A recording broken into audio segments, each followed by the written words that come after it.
fiery horse with the speed of light, a cloud of dust, and a hearty hi-yo silver. The Lone Ranger.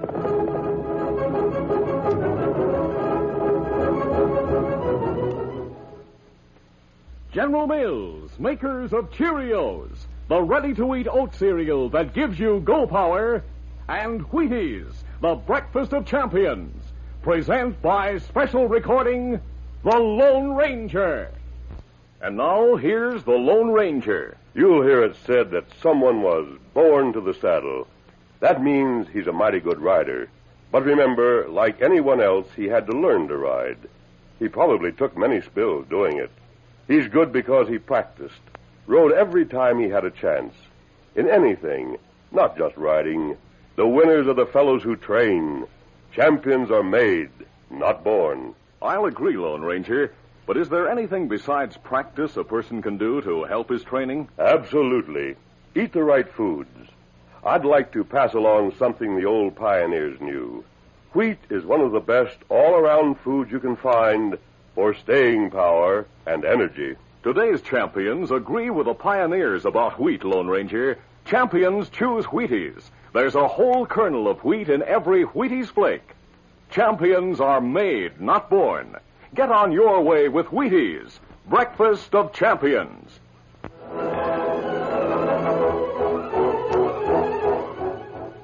With his faithful Indian companion Tonto, the daring and resourceful masked rider of the plains led the fight for law and order in the early western United States. Nowhere in the pages of history can one find a greater champion of justice. Return with us now to those thrilling days of yesteryear. From out of the past come the thundering hoofbeats of the great horse Silver. The Lone Ranger rides again. Come on, Silver. Let's go, big fella. Hi-yo, Silver. Hooray!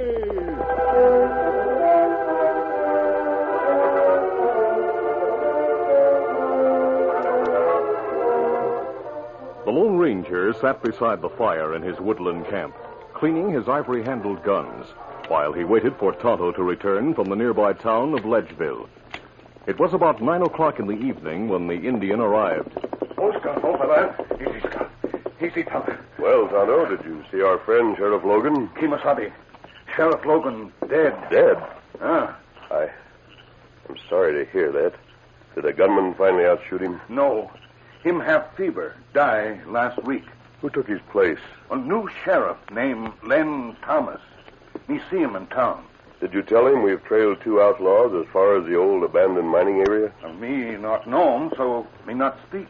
He most likely wouldn't take our word that Hank Dorman and Bart Sims are outlaws. We'll continue the trail at daybreak and try to capture those crooks without the help of the law. Meanwhile, Bob Grant, owner of the Ledgeville News, sat beside his sweetheart, Mary Logan, in the house where her father, the sheriff, had died. The girl showed Bob a silver bullet as she said, Dad treasured this very highly, Bob. It was a gift from a mysterious friend. Is that all he had in his strongbox? Yes, I hoped there'd be money enough to pay his bills. Mary, everyone in town would be glad to help you. Bob, I'll not accept charity. Proud just like your father. Jim earned a big reward when he caught and killed Wolf Larson. He should have accepted it. Dad earned a lot of rewards and turned them all down. He felt that he did only the job he was paid for in capturing crooks. Honey, if you would marry me, let me take the responsibility of paying the doctor and the funeral expenses and other bills. Bob, I promised to marry you, and I'll keep my word, but not now. I'll not saddle you with my father's death.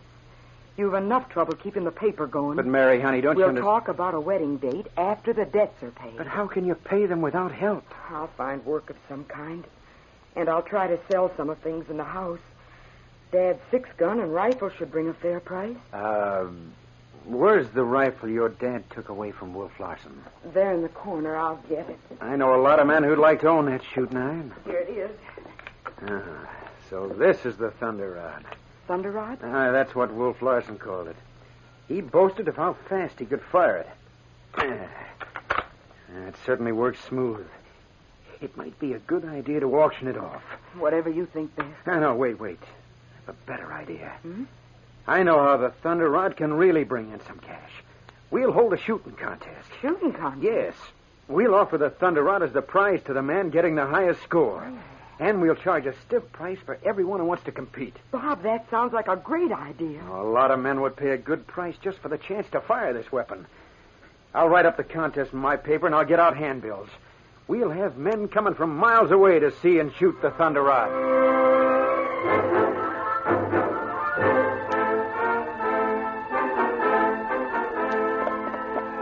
In the morning, the Lone Ranger and Tonto followed the tracks of Hank Dorman and Bart Sims into the region of bleak hills and worked-out mines, where they lost the trail on rocky ground. When darkness closed in, they camped for the night and continued their methodical manhunt at daybreak.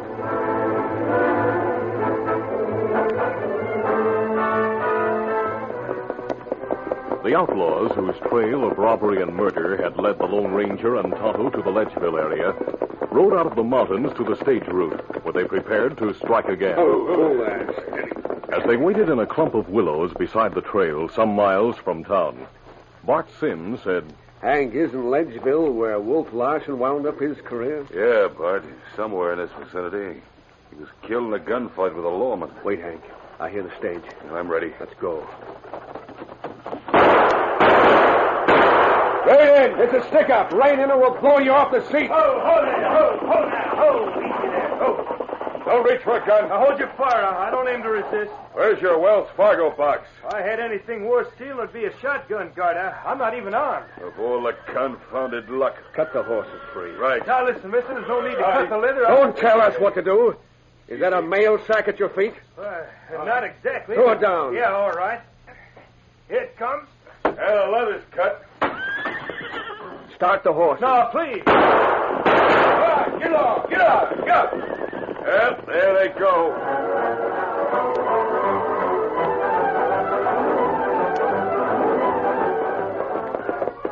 The outlaws rode hard to their camp, beside the sagging walls of an old smelter in the abandoned mining region.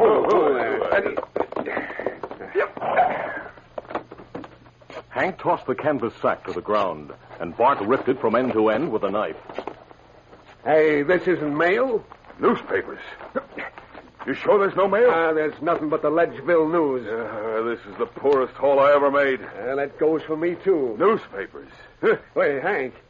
Here's an article on the first page. Now, don't tell me about it. I never want to see a newspaper again as long as I live. But this is about Wolf Larson's Thunder Rod. I don't care. Huh? Let me see that. Right there, see? The Thunder Rod's to be offered as the prize in a shooting contest. Bart, that rifle's worth $20,000. How do you figure? Wolf Larson once held up a stagecoach single-handed. Stole the jewelry of a famous actress. He and I were pals. He told me he hid the jewels in a hollowed-out section in the stock of his rifle. Hank, think we can steal that rifle? Why risk stealing it unless we have to? You enter the contest and win the rifle. You're the best shot I ever saw. That's a deal. Let's break camp right now. I'll tear out this article about the contest.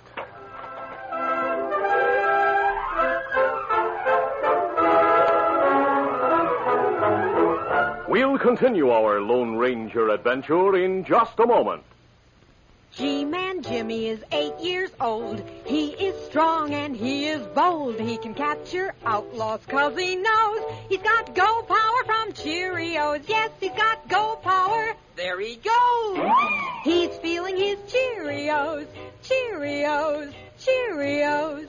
That's Cheerios, all right. The nourishing oat cereal that's shaped like little letter O's. The ready-to-eat cereal with a wonderful toasted oat flavor. What's more, every delicious spoonful of Cheerios and milk is real muscle-building food. That's right. Each spoonful contains vitamins, minerals, and proteins your body needs. And these good things in a Cheerios breakfast do good things for your body. Help you have healthy nerves, good red blood, strong bones, and muscles. Yes, Cheerios is made to give you real go power. So try Cheerios, the famous oat cereal that needs no cooking. And soon you'll hear people say... He's feeling his Cheerios.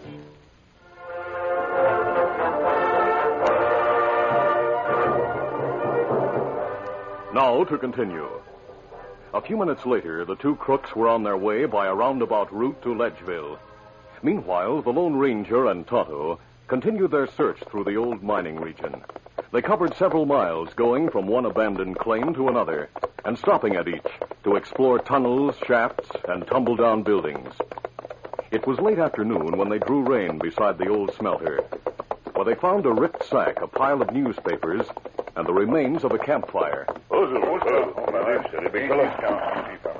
Hank and Bart must have camped here, Tonto. Here, torn sack, Kimasabi. Look like them steel mail. Apparently, they got nothing but a shipment of newspapers. The Ledgeville News. And brown rocky here, like everywhere else. No hoof marks to tell which way crooks go. But maybe me find other signs. Tonto, look here. An article was torn from the front page of this paper. Here's the article and another copy of the paper. It's about a shooting contest. It mentioned Mary Logan.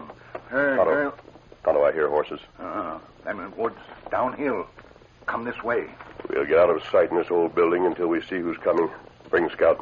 Come on, Silver. Come, fella. Concealed with their horses inside the old smelter, the Lone Ranger and Tonto looked through wide cracks in a wall and watched three men ride out of the woods and approach the camp. Tonto recognized the new sheriff. Kimasabi. Yes? Him, Len Thomas. The two men with him also wear badges. They must be deputies. Dismount, boys. We'll look this place over. Tonto, this is a good chance to meet and talk to the new sheriff. I'm going out there. You stay here and cover me in case of trouble. Sheriff, these are stolen newspapers in the canvas sack. Wait there. I hear someone. There he is. Man, get your hands up. Sheriff, I don't... Very well, but... You're under arrest for robbing the stage. I didn't rob the stage. Don't tell me that. We followed your tracks on the stage trail through that wood. If the ground this side of the woods were soft enough to show tracks, you'd see that I came from the opposite direction. You'd also see the tracks of the stage robbers going away from here. A likely story. Disarm and unmasking, boys. You not try. Hey, what the... My friend inside the building had you covered. I knew there were two of them. Well, if you want gunplay... No, my hand, Sheriff. No. You're not wounded. My friend's bullet hit your gun. Now, if you deputies want gunplay... No. Drop your guns. I dropped mine. Don't shoot. My hands are up. Now, Sheriff, I'll tell you about the men who robbed the stage. They're outlaws and You're the outlaw I want. We could have left before you came here, but I wanted to stay to tell you I'll listen to you when you're disarmed, unmasked, and behind bars. And there's no use talking to you now. Lie on the ground, face down, all of you. Well, of all... We'll tie your hands and blindfold you, so you'll not recognize my friend if you see him in town. Tonto remained unseen, but covered the lawmen, while the Lone Ranger tied their hands and fastened bandanas over their eyes.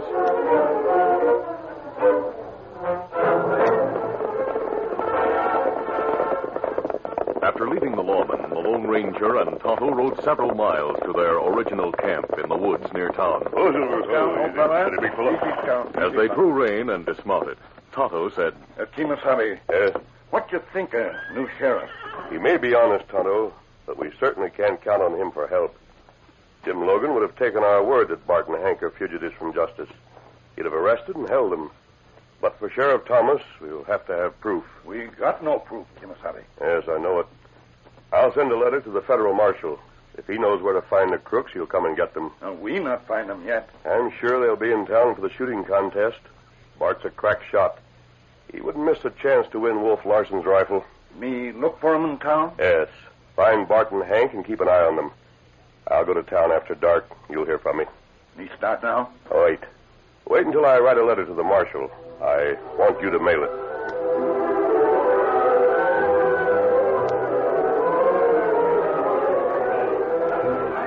In town, everyone was talking about the coming contest. Tonto found Bart and Hank in a cafe and moved close enough to their table to hear the low-voiced conversation. Don't worry, Bart. Even if you don't win the contest, we'll get that Thunder Rod rifle. We'll run a risk stealing it from the winner. I don't mind the risk when there's $20,000 to be had. The outlaws left the cafe a few minutes later. Tonto followed as far as the swinging doors, where he was stopped by a tall man who wore a black hat and a dark suit. Just a minute, Tonto. Kimasabi, we not know you. The stubble of beard that grew while we were hunting the outlaws helped my disguise. You make it gray. I did the same with my hair. Now, let's step outside.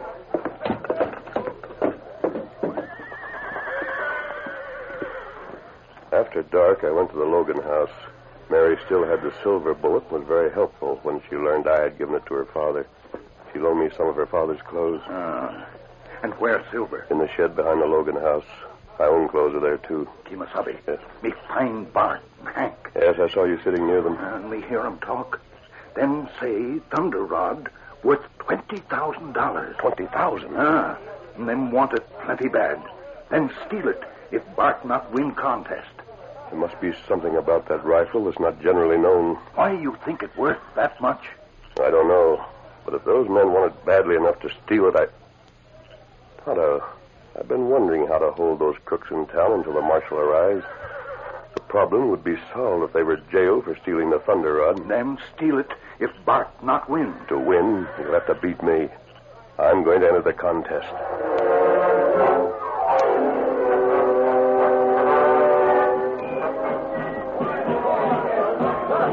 On the morning of the contest, a gay crowd gathered in an open field beyond the edge of town, where the rifle range had been roped off. Sheriff Thomas headed the group of prominent townsmen who wore red ribbons to mark them as the judges. Bob Grant and Mary Logan sat at a table near the firing line, accepting entrance fees and handing out numbered tickets, until the sheriff, after looking at his watch, raised his gun and fired into the air. Lie down, folks. The contest is about to begin. Bob, we sold 80 tickets at $10 each. I've enough to pay all of Dad's debts. Oh, that's great, honey.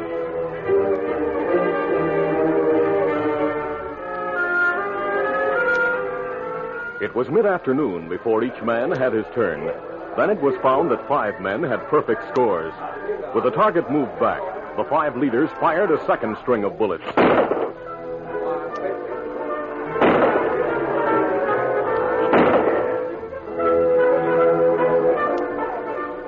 This time, only Bart Sims and the disguised Lone Ranger placed all of their shots inside the bullseye. Number 67 and 80 will have to fire a third time.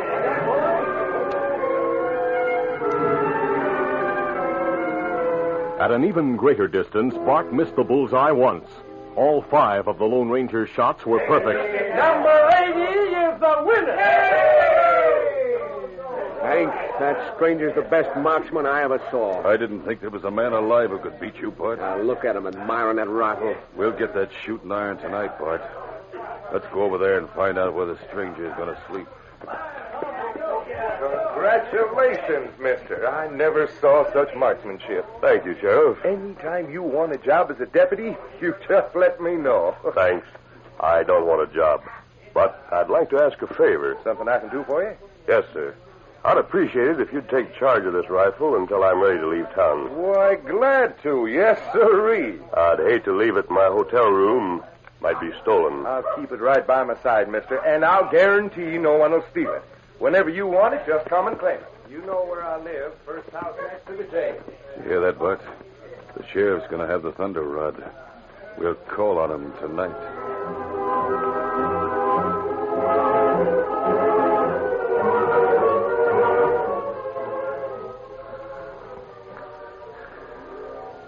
That night, the sheriff slept with the famous rifle in his bedroom. The opening of the door awakened him. Who's in this room? I can't grab him. No, let me go! I've got his hands. Gag him. The sheriff was only half awake and no match for the 2 strong men. He was quickly bound and gagged. One of the intruders lighted a candle, and the lawman, lying helpless on the bed, saw that both men wore bandanas across their faces. There's the Thunder Rod. Yeah, good. You've got the screwdriver. Take off the shoulder plate. Not now. But I want to know if the stuff's inside the stock. Plenty of time to find out later. We've got to get going. Come on. You're not going anywhere. Man, shoot him! Hank and the masked man fired together. Hank's bullet hit the doorframe, while the Lone Ranger struck the fleshy part of the outlaw's arm. I'll get him! In the same instant, Bart threw the unloaded rifle, then reached for his 6-gun as the masked man dodged. As the rifle hit the wall, Tonto fired from the doorway. His shot smashed Bart's gun as it cleared the holster. Good work, Tonto. My arm! Want more gunplay? No. Don't shoot. Stand over there and face the wall. Keep them covered, Tonto, while I free the sheriff. You got knife? Yes. There, that takes care of the gag. Why, you... You wouldn't listen to me the last time we met, Sheriff. But you'll listen now before I free your hands and feet. Tonto and I were outside the house waiting for those crooks to steal the rifle. Well, then you must have known they planned to steal it. Yes. I wanted to prove to you that they were crooks, so you'd hold them in jail until the federal marshal arrives. Federal marshal? Yes, I'll tell you about him. I've a lot to tell you, Sheriff, so listen carefully.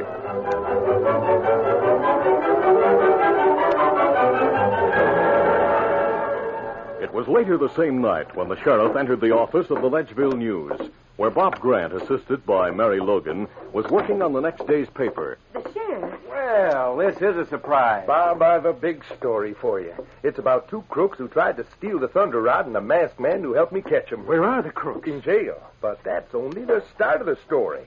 There were jewels worth $20,000 hidden in the hollow stock of the rifle. What? Stolen jewels that I'll have the honor of returning to a famous actor. Great Scott, that is a story. And what's more, those crooks are really bad. They robbed the stage, and they're wanted for a long list of other crimes. Sheriff, isn't that rifle in your hand, the thunder rod? Oh, yes, Mary. I'm to give it to you to keep. Oh. That's what the masked man wanted. He and the gent who won the contest are one and the same. Now, would you believe that? I'd believe it, Sheriff. I knew it all the time. Well, you did? Yes. And I'll tell you something else about him. He's the Lone Ranger.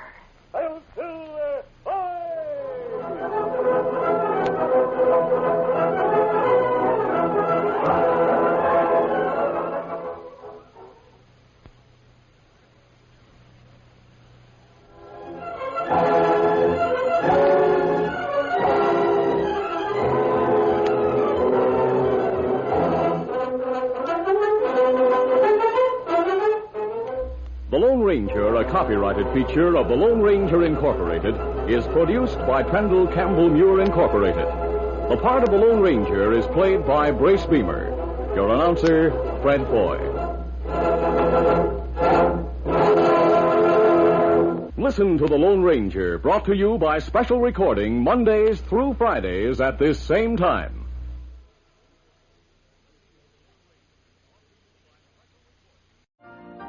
You've been listening to the OTR Gold Network. Find more classic radio at otrgold.com.